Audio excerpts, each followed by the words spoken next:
Welcome to Real Talk in ELT, a podcast that talks about the reality of teaching English.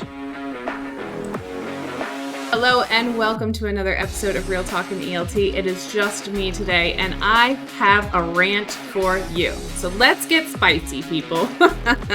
Okay, so I've got two things actually, because the first is related to, I was working with one of my mentees. She's a lovely teacher. She's a lovely person. She's got a ton of experience in the corporate world. And she recently has transitioned into teaching English.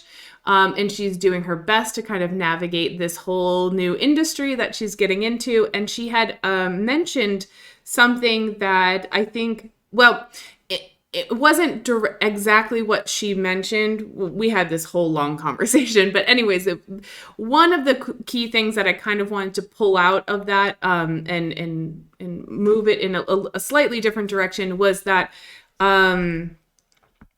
that teachers' success and reputation is not built on your ability to spontaneously react to and have the answers to everything. Your success and your reputation is built on the fact that you're a good professional, and if you don't know the answer, you know where to find it, and that you provide the highest quality work that you can. And so she specifically was not dealing with this, but there is a good amount of people that I think do have this feeling like if I'm the teacher, I should know everything. And if a student asks me something during a class, I should be able to respond to them immediately. And that's not necessarily the case.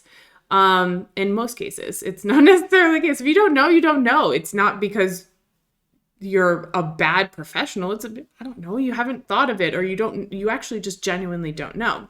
I'm going to give you one example. So I was doing my CELTA years ago. And while I was doing my CELTA, so it was a grammar lesson.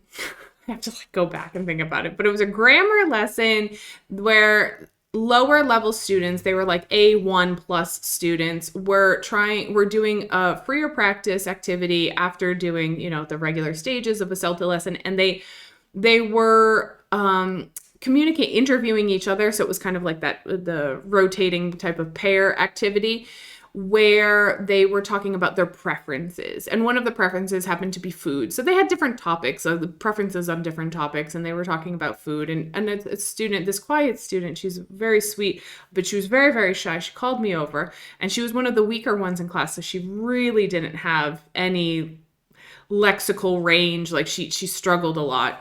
And so she called me over and she said, "Teacher," which is adorable, but fine. It's the Brazilian thing, "Teacher," and it's like, okay. And she asked me, how do I say this in English? And at the time, I had only been living in Brazil for a limited amount of time. I want to say like 5 years or less. So I hadn't been living here that long. And my Portuguese was not great. So she said the word in Portuguese and I was just like, I had never heard it before.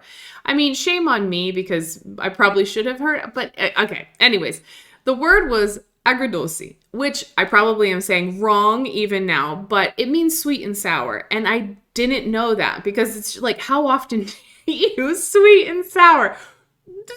Anyways, okay, so like I'm sitting there, I'm like, I don't know. I don't know that word. I'm sorry. And I was like, can you explain it to me a little bit? And they were talking about meat and then, now reflecting on it, it's kind of obvious because she was talking about meat and she said it's salty, but it's also sweet. And I was like, okay, well, sweet and salty exist because I know that I used to always buy sweet and salty trail mix when I was in the US because it had the peanut covered M&Ms in there. It was delicious. Anyways, so I was like, well, sweet and salty but again, she was very limited in being able to describe to me what exactly she was trying to say. So, okay. And so I told her, I was like, well, I think maybe sweet and salty. And I remember I had a blue dry erase marker in my hand, and she was standing in front of the corner of the whiteboard. And so I wrote sweet and salty on it, and then she continued the conversation. I moved on. So I got dinged for it. I got dinged by the tutor, the CELTA tutor, because he was observing my lesson and he was like, "Why did you say sweet and salty and not sweet and sour?" And I was like, "Oh, because I didn't know. Is it sweet and sour? I didn't know. I just genuinely didn't know, you know." And he was this British guy. He's been living in Brazil for a while. He's super nice, actually. Like, I had no issue with him. But he was like, "Why did you say it was sweet and salty, not sweet and sour? Like, you gave her a wrong model.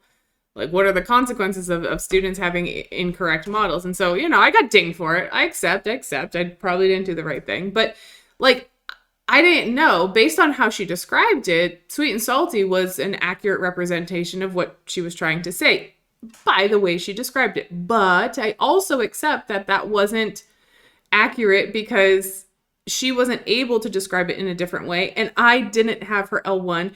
And I probably should have just said, "Listen, I don't know. Let me double check," and et cetera, et cetera. So, I mean, we all kind of get caught up in this. I'm going to blame it on the stress of being observed, but I should have known. I was a young teacher. I'm still young. I'm going to take that back. I was a relatively inexperienced teacher. I'm still young. I'm going to hold on to my youth as long as possible. But anyways, yeah. So yeah, it was one of those things, it was like, you don't have to have all the answers, and you probably will never have all of the answers. I mean, that's highly unlikely. And so just kind of own it and give your students good models and understand that when you're teaching a language, sometimes things change, et cetera, et cetera. So yes, reassurance to people. Listen, teachers, your success as a professional and your reputation as a teacher does not hinge on you being able to give an in-depth analysis, accurate answer spontaneously if it's something that you weren't imagining or weren't preparing for. Can you do it sometimes because you happen to have that information in your head? Absolutely. And that's great. And that's super helpful for your students or your peers if you're having a conversation with your peers. But if you're having a conversation, for example, with a peer, a colleague, somebody else, you're in a workshop or a training or something along those lines, and you're not able to respond because you need to look something up or so, that's fine. That's absolutely fine. Because it shows that you value quality and accuracy and the value of information before your ego. So accept that and move on, that we just don't know everything, and it's okay. I've double checked things too, because sometimes people see things that are referenced. I was in a training session the other day and somebody asked me, she's like, "Can you define this for me?" And I was like, well, I can give you kind of my interpretation, but if you want like an accurate definition, I'm going to have to go and search for an accurate definition in like literature and glossaries and things like that. And they're like, "I want both." All right, cool. I can give you both. Here's my interpretation of that based on the information that I know. And let me find a really good, accurate representation, like an academic representation of what this is, so that you can have that as well. But your interpretation obviously might differ from mine, and we will move on. So, connected to that, this is where the rant comes in. So, recently on Instagram, this thing has been popping up and it's been bothering the shit out of me. So I have to get it off my chest. It's been bothering the shit out of me. I have to be honest. So there's this thing, and I'm not going to mention exactly who it is, but if you can find it and if it pops up for you, then great. I don't know why it keeps popping up for me. It's one of those sponsored things. So they probably know that I work in ELT, but so there's this ad that's running. It's a sponsored ad, and it says English teacher versus English acquisition mentor. Here's why this bothers me. Okay, first of all, y'all know that I went through the whole thing of student versus client and words matter and interpretations. And listen, I still haven't even gotten over that. So this is just like another spicy little rant that I'm going to go on. But here's why this bothers me. So they said that English teachers are, here we go, language experts who specialize in teaching the English language. They focus on helping students learn the language through conscious effort, such as grammar drills, vocabulary exercises, and structured lessons. I actually don't disagree with this because English teachers are language experts. Their specialty is the English language. And we do help students learn language with drills, exercises, lessons, things like that. Yeah, makes sense. Here's what they said English acquisition mentors are. On the other hand, not only have mastered the language, but are also experts in personal and professional development. They focus on helping students acquire the language unconsciously, through immersion, practical exercises, and personalized coaching. All right. I've got problems already. Here's where the problems start. Okay, first of all, from everything that I've learned about language learning and acquisition and everything else, that students acquiring language unconsciously is a ridiculous notion. Please, if somebody has information that is contrary to this, educate me. Don't talk down to me, but educate me, because from what I've seen, from what I know, what I've been exposed to, language learning doesn't happen unconsciously. The process of learning has to happen with focus, attention, memory, all of those things. And if we don't, we can't do it unconsciously. Like, you can have thoughts unconsciously, like things that happen behind, but you can't learn unconsciously. I don't think that's an accurate statement. Again, if anybody has anything contrary to this, please inform me. But I think that is misleading and inaccurate. Through immersion. Now, this might be controversial, perhaps, but you know me. Yeah. So immersion, from what I know about immersion, is immersion doesn't actually assist in language learning if there isn't a demand for active participation. I don't know if I phrased that exactly right, but that's the best that I can do right now. So for example, if you stick me anywhere, take Kelly, throw me in India. I don't know any of, I think the 27 languages that go there. I know nothing. No, stick me somewhere where English is not, because English is kind of prevalent. And stick me somewhere where there's just no English, no reliance on any English or Portuguese or any of that, right? Stick me in a place in the world. You can immerse someone in a culture, in a place, and if they have no active participation, they will not learn the language. So this is very, again, misleading. You can't just stick someone somewhere and say, well, we're going to have immersion. First of all, how are you going to have immersion? Define immersion. Is the person actually going to be living there? Because they're offering courses. So how do you have an immersion course? Is someone you're going to go to a physical location and everything there is going to be in English? Is that what's happening? Or are you just saying immersion because that's what people think? Yeah. Oh, Kelly, you moved to Brazil, so you must know Portuguese. Nope. Let me tell you why immersion is not just being somewhere. No. I moved to Brazil, gosh, now it's been 12 years ago. 12 years ago. The first 2 years I was here, I was miserable. I was going through intense culture shock. My husband is a trooper, and he dealt with all of my bullshit that I went in and then I put him through.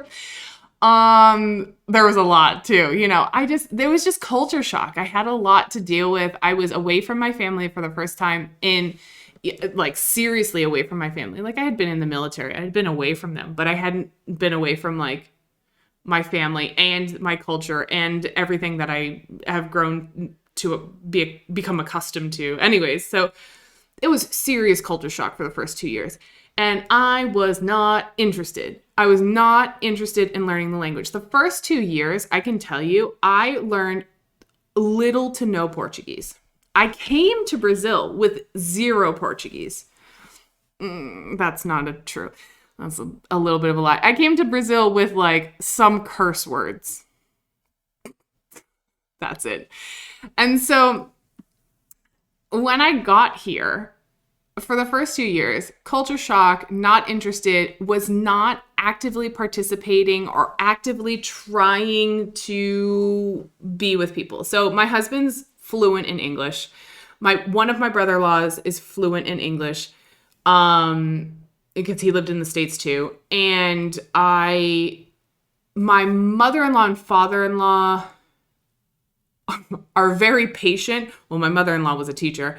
And both of them have some English words. And so that was the worlds that I kind of lived in. Like, people always just trying to adjust for me because I was struggling. I was generally happy. Like, I was happy that I was here, but I still like struggled with like all of this stuff. But I was immersed in the Brazilian culture, right? I mean, everybody else didn't accommodate me just to live here.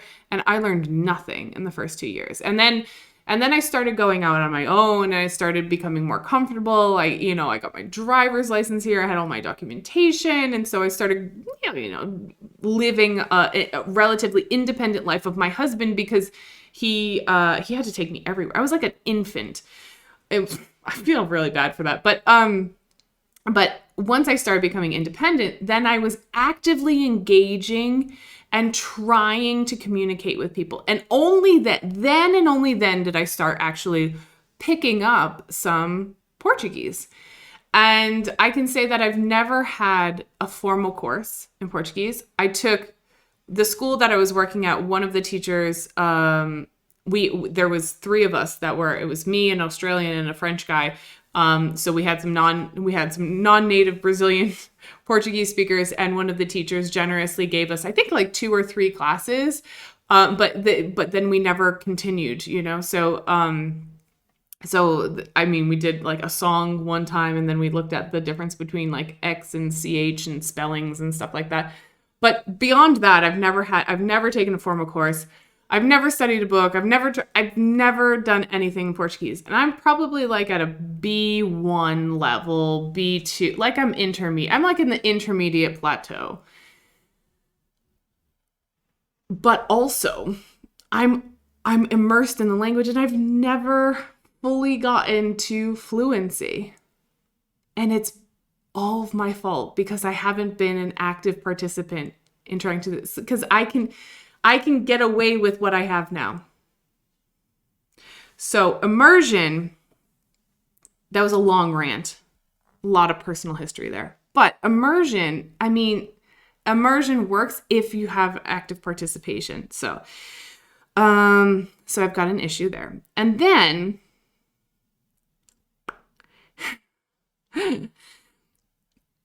okay. I just think it's funny because I was triggered by this. I was triggered by this for multiple reasons, but then I was like I did this with the other person about student and client. So here we go.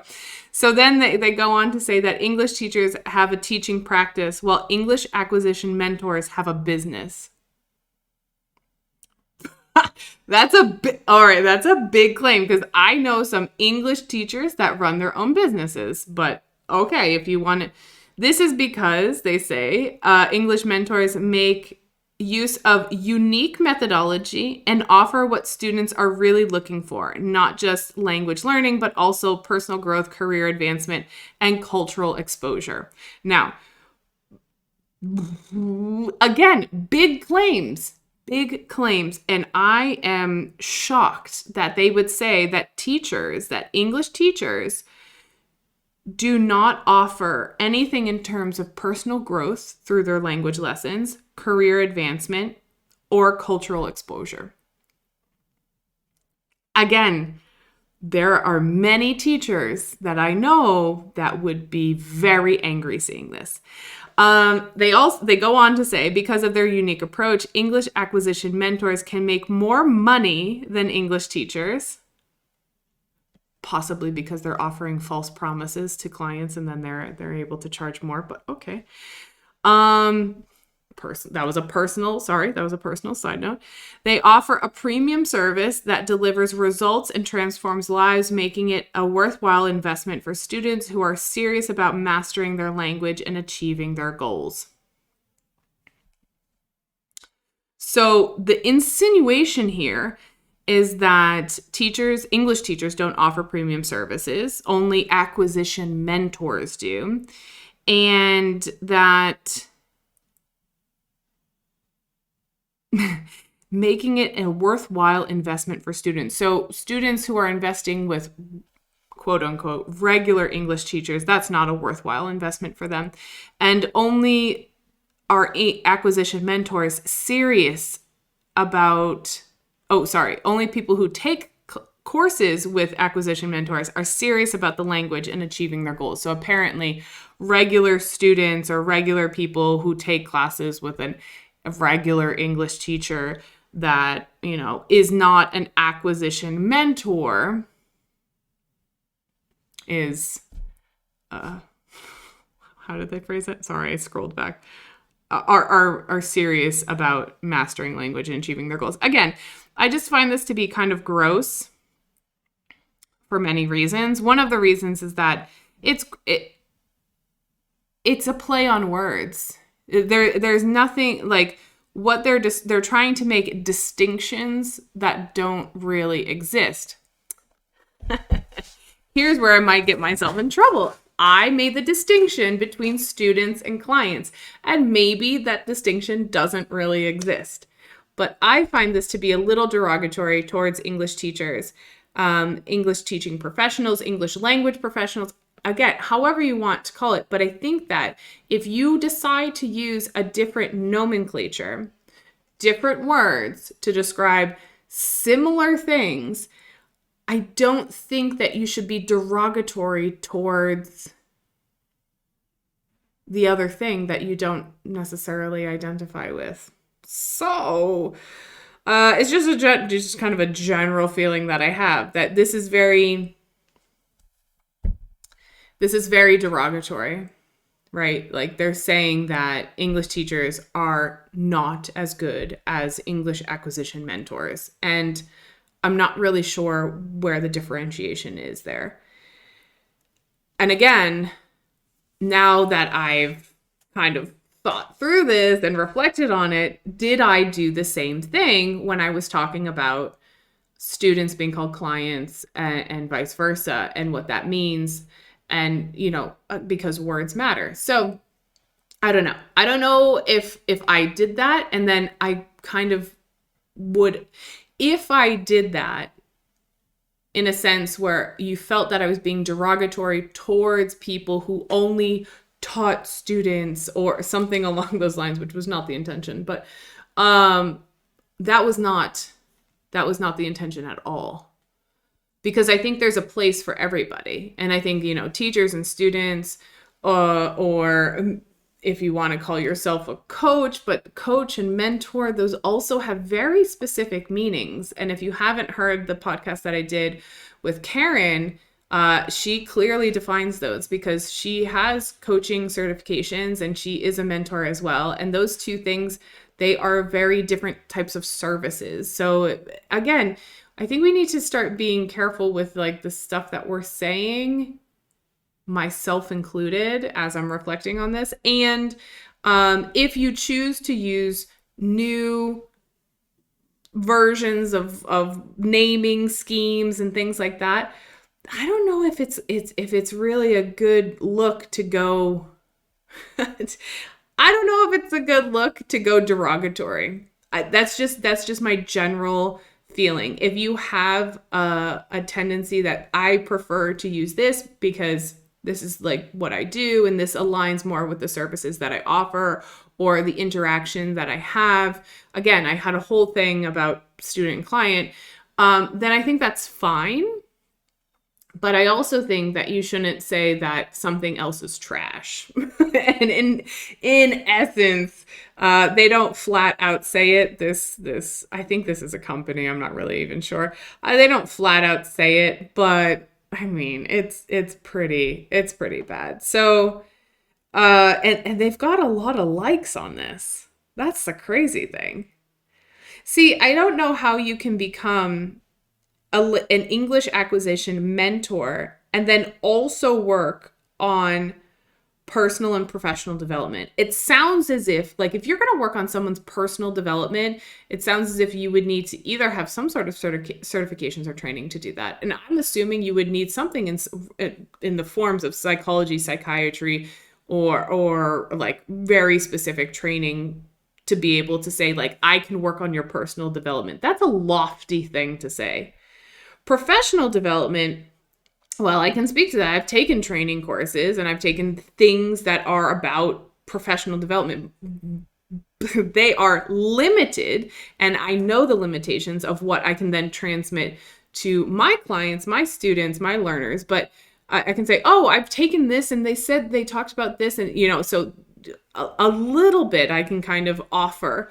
But again, personal development, we all know that learning a language is personal development, but it sounds as if this is going beyond just the learning of the language and personal development. This just seems as if it's very lofty in terms of objectives. And because they state here clearly, and I'm quoting here, with a focus on language acquisition rather than just language learning, you can help your students achieve their goals and become their best selves. Okay, first of all, what's the difference between language acquisition and language learning here? We need to detail that out. So I would like a breakdown there. Acquisition and learning. And even most recently, language acquisition, specifically second language acquisition, that naming of that has come into question whether or not that is an accurate representation of what happens based on the research that they've done in that area. And becoming their best selves. I mean, again, I feel like that is a very bold statement. I don't know if I help anybody become a better version of themselves. I know that I probably help people become a better version of an English speaker. It's because they were one English speaker when they came to me and they were another English speaker when they left. And hopefully, because I do like to integrate, like, oh, look what's happening over here and look what's happening over here. And hopefully they get some exposure to cultural things, and hopefully they become more empathetic, and hopefully they become more culturally aware of things that are going on. And hopefully they become, all of those things are hopes. But at the end of the day, I'm an English language specialist. That's it. The only thing that I can guarantee my students is that they're going to come in as one English speaker and they're going to leave as an improved English speaker. That's it. Because my focus is only on language. I can expose them to lots of other different things through our classes, through materials and things like that. But I can't guarantee that they're going to be their best selves walking away from my courses. I can only guarantee language. So, that rant over. But I would just say be careful of these types of things that we see online. I mean, it's a little I don't like to go the negative way. Listen, to each his own. I think, do your own thing, build your own business, build your own career, and have your own purpose in life. Great. That's your purpose. Go for it. Fully support you. As long as you're not hurting other people, obviously. But, find a purpose and go for it. Typically, if people have a purpose and they go for it, they're not going to hurt anybody else. On top of that, I don't see the benefit of trying to take others down. I think it's important to be critical and to ask questions and to analyze things. And that's hopefully what people get from this podcast and the materials that I put out. But I certainly don't think it's a good thing to say anything derogatory or negative to someone who's going in a different direction than you. Just because your vision of what an English teacher should be or an English acquisition mentor, if that's your vision, I think you've got some explaining to do with some of the claims you got going on here. But if that's your vision and that's your purpose and you really want to like go after that, then go for it. But do it in an ethical way. Do it in a respectful way. I don't think being derogatory towards other teachers, just calling them quote unquote English teachers and that they're lesser because of the services that they offer. I just don't think that you're going to get very far doing that. Be critical, sure. Question, absolutely. Analyze things and look at it, fine. But trying to put others down because they don't align with your perspective of the world and trying to force people to align with your perspective of the world, yeah, it just never really works. So that's it for today. I hopefully will be back with more episodes of Real Talk and ELT in the future. And of course, I would love to hear your comments. So feel free to comment below or send me a message about what you think and what is your perspective of this lesser and more inadequate version of an English teacher as opposed to a English acquisition mentor. All right, I'll see y'all later. Thanks for tuning in to another episode of Real Talk and ELT. Want to join the conversation? Head on over to Instagram at Kelly Cuttington ELT and send me a message. Be sure to subscribe to my YouTube or Spotify channel to stay up to date. And of course, take care of yourself, your health, your vibe, and your tribe. Until next time.